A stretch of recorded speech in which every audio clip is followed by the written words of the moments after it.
శ్రీమాత్రే నమః. జై లలితాంబికాయి నమో నమః. అమ్మదాయతో అందరూ బాగుండాలి, అందులో మనం ఉండాలండి. అందరికీ నమస్కారము. మన బంగారు లలితమ్మ గురించి ఈరోజు 84వ శ్లోకంలో ఏం వివరిస్తున్నారో మనందరం చక్కగా తెలుసుకుందాం అండి. సద్య ప్రసాదిని విశ్వసాక్షిణి సాక్షివర్జిత షడంగ దేవతాయుక్త షాడ్గుణ్య పరిపూరిత. మనము 381, 82 నామాలలో రహోయాగ క్రమారాధ్య రహస్తర్పణ తర్పిత అమ్మవారి కోసము కొన్ని పూజలు ఉంటాయండి. అంటే అవి అందరు ఎదురుకుండా చేసేవి కాదు, బహిరంగంగా చేసేవి కాదు, రహస్యంగా కొన్ని చోట్లకి వెళ్ళి చేసుకునే పూజలు ఉంటాయి.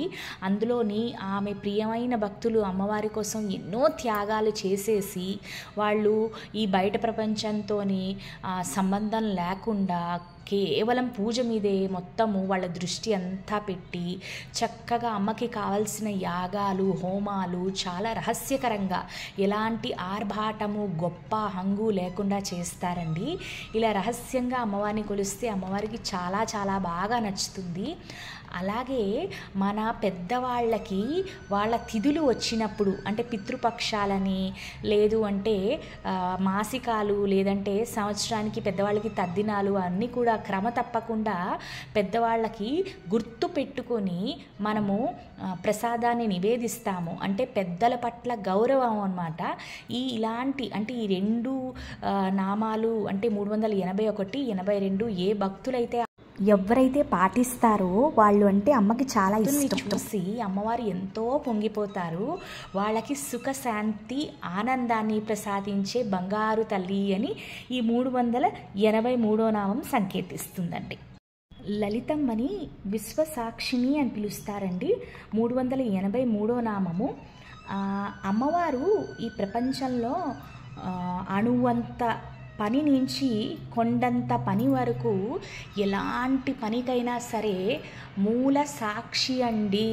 అమ్మవారి దగ్గర మనం దాచి చేసే పనులు ఎలాంటివి లేవు. మనము అది కరెక్ట్గా చేసుకెళ్ళిపోతున్నామా, ఎలాంటి పొరపాటులతో అంటే మనుష్యులతో మనము నటించి లోపల ఒకలాగా బయట ఒకలాగా ఉండగలం. కానీ లలితా త్రిపుర సుందరి దగ్గర అలాంటి ఆటలు సాగవండి. ఈ ప్రపంచంలో ఏం జరుగుతున్నా సరే అమ్మవారికి అట్లాగే అద్దంలో చూపినట్టు, అంటే కళ్ళకి కట్టినట్టు అమ్మకి అలాగే తెలిసిపోతుందండి. అందుకనే అమ్మవారిని మూల సాక్షి కింద ఈ నామం సంకేతిస్తుంది. సాక్షి వర్జిత. అమ్మవారికి ఎలాంటి సాక్ష్యాలు వర్తించవండి.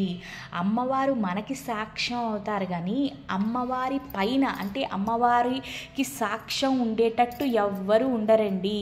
ఆ సాక్ష్యాలు ఇవన్నీ కూడా అమ్మ కిందనే వస్తుందని ఈ నామం సంకేతిస్తుంది.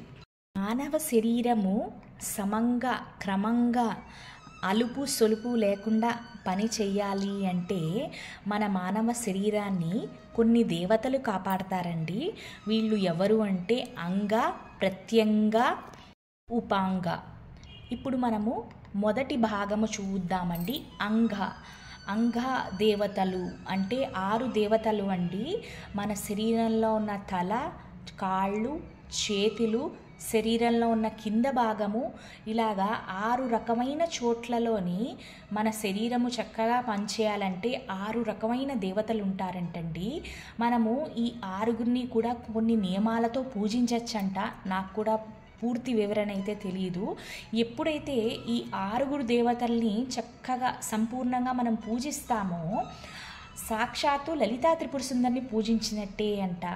అంటే ఈ ఆరుగురు అంగదేవతలతో పాటు మన లలితమ్మ కూడా నివసిస్తారు అని ఈ నామం సంకేతిస్తుంది.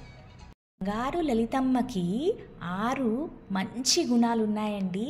ఇవి అతీతమైన శక్తుల కిందే సమానము. మొదటిది, అమ్మవారు విద్యాస్వరూపిణి సరస్వతీదేవి అండి. అమ్మకున్న జ్ఞానము, ఆ చదువు ఈ ప్రపంచంలో ఎవ్వరికీ లేదు.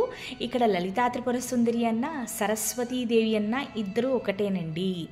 రెండో గుణము, అమ్మవారు లక్ష్మీ స్వరూపిణి అండి. అమ్మవారు దగ్గర ఉన్న డబ్బులు, సిరి సంపదలు ఈ ప్రపంచంలో ఎవ్వరికీ లేవు.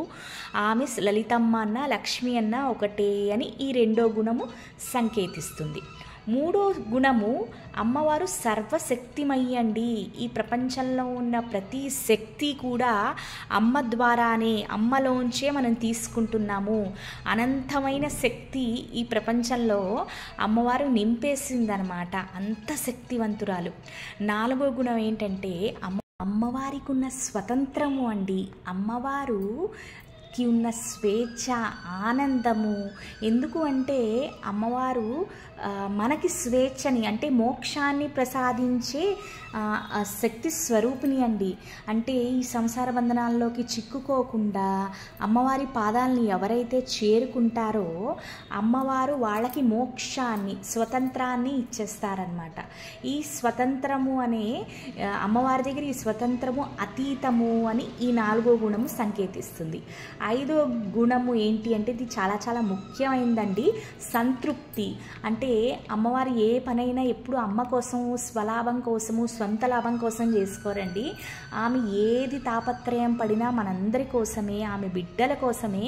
అందుకనే చిన్న చిన్న వాటితోనే అమ్మవారు ఎంతో మురిసిపోతారు. అంటే అమ్మవారు మనకి 100 చేయొచ్చండి. మనం ఒక చిన్న పని, అంటే ఒక ప్రసాదం వండడం, రోజు చిన్న దీపం వెలిగించడము, అమ్మ దాంతోనే సంతృప్తి అయిపోతూ ఉంటారండి. ఈ గుణం ఎందుకు అంత ముఖ్యమైంది అంటే మనకి బోల్డ్ డబ్బులు ఉండొచ్చండి, బోల్డ్ వస్తువులు ఉండొచ్చు, కానీ కొంతమందికి ఎప్పుడు ఏదో వెళుతున్నట్టే అనుకుంటూ ఉంటారు.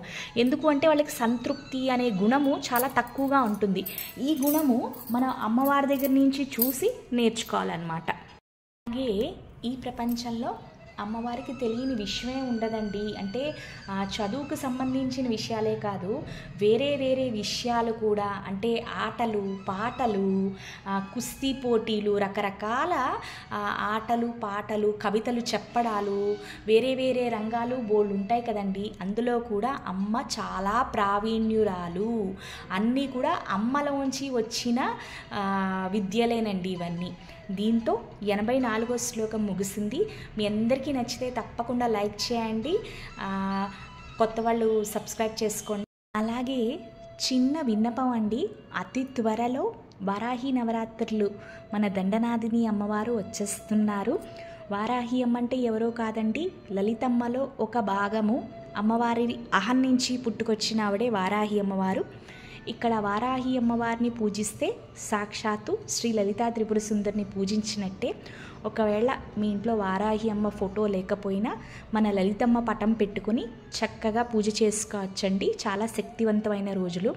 ఇక్కడ ఏంటి అంటే వారాహి అమ్మని ఎప్పుడు మనం చీకటి వేళలో పూజించాలి. తెల్లవారుజామున సూర్యోదయం అవ్వకముందు లేదా సాయంత్రము చీకటి వేళలో. సాయంత్రం పూజ చేసుకునే వాళ్ళు ఏ తిథుల్లో చేసుకోవాలి, అలాగే తెల్లవారుజామున చేసుకునే వాళ్ళు ఏ తిథులు చేసుకోవాలి అన్న నేను ఒక వీడియో చాలా డీటెయిల్డ్గా పెట్టానండి. మీ ఎవరికైనా ఇంట్రెస్ట్ ఉంటే తప్పకుండా ఆ వీడియో కూడా చూడండి. నేను కింద డిస్క్రిప్షన్ లింక్లో పెడుతున్నాను. తప్పకుండా వారాహి నవరాత్రులు ఒక్కసారి చేసి చూడండి.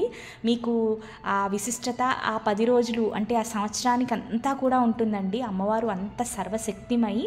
శ్రీమాత్రే నమః. Thank you so much.